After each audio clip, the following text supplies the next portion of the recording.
Giga Austin rumor regarding the Cybertruck. Then furthermore, we will look into the information from China, the economic situation, and what this means for Tesla. So I'm glad to have you back here on my channel, and we will gladly start right away with the Cybertruck rumor.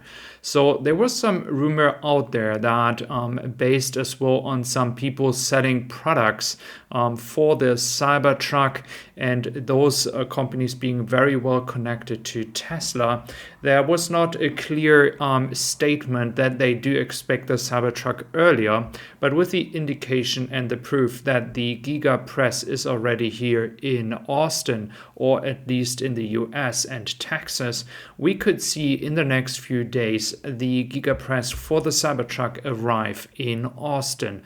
So if that is happening and they will be building up the Giga Press inside the factory, and then they will test that, this could indicate that Tesla might be working already on the production line, and with that maybe start earlier with the production of the Cybertruck.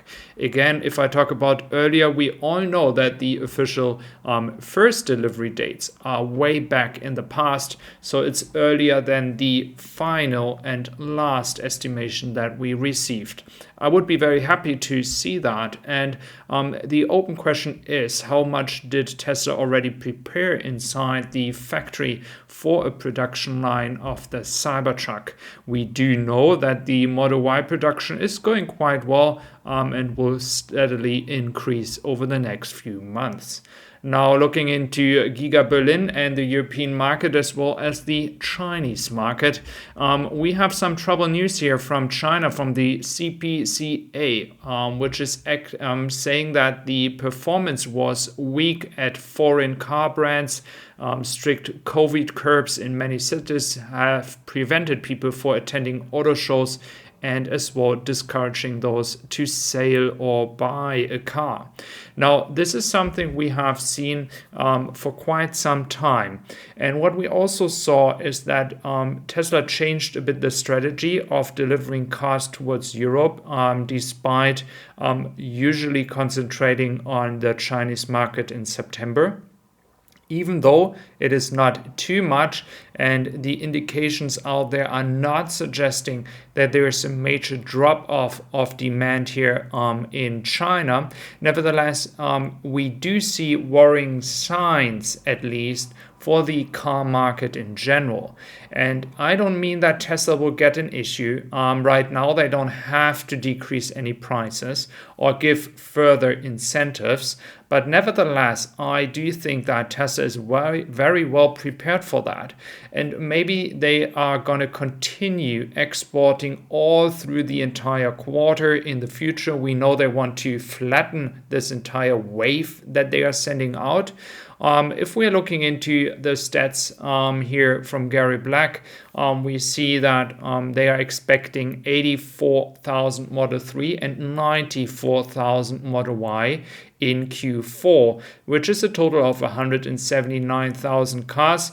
This would be a major increase of production and deliveries to customers. But what I do expect is that Tesla might be sending us more cars in January to European markets, and with that continuing to have cars in transit.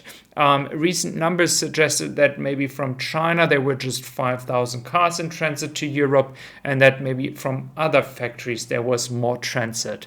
Now we have here as well the issue for European customers if you order a Model 3. You can clearly see that in Q4 and Q1, the ones before the lockdown, we had 46 and 43,000 Model 3 being exported.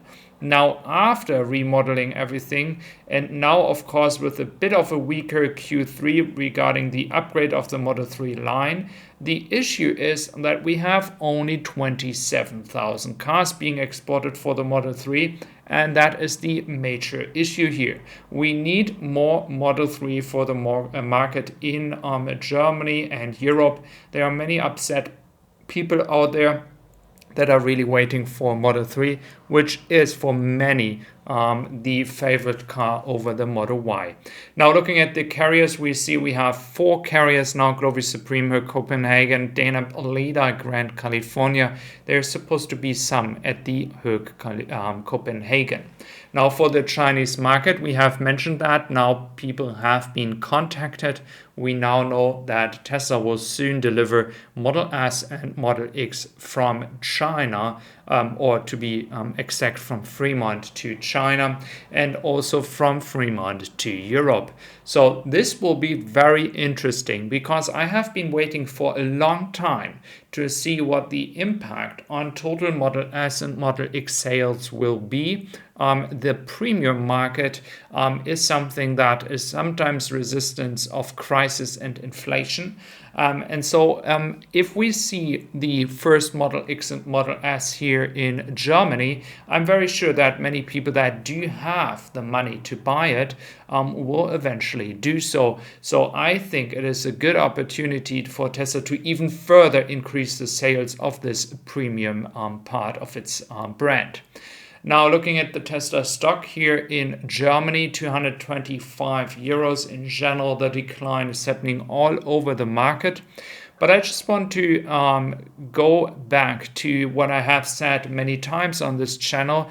I think that Tesla might come into 2023 in a situation where they could be, for the first time, not have too many backlog numbers anymore, which is something that Tesla was wishing for a long time. And then when they are having a very short backlog, I think they're going to play with the car market and the car prices, and that will drive more demand again. They do have enough demand right now, definitely in the US. I don't see any issue there. For European market and Chinese market, I'm not so sure how long the backlog and the capabilities of Tesla at that price level will create more and new demand. Of course, we do know that Tesla is delivering a lot of cars from Giga Berlin as well to rental companies. The UK market still has to be added to the deliveries from Giga Berlin. So there is a lot of stuff ongoing where Tesla has much more potential in this price range to reach customers. Please let me know your opinion, your feedback, what you know, what you think about this outlook over the next few months, if Tesla will be forced to decline prices or if you think it will be at a steady level. It's a lot of discussion around that topic right now, and of course many opinions about that. So thank you very much for being here today. I really appreciate your time, and if you are new to my channel, do consider subscribing. I would also appreciate your support, and thank you very much for being here today. See you tomorrow back here for another episode of Tesla News.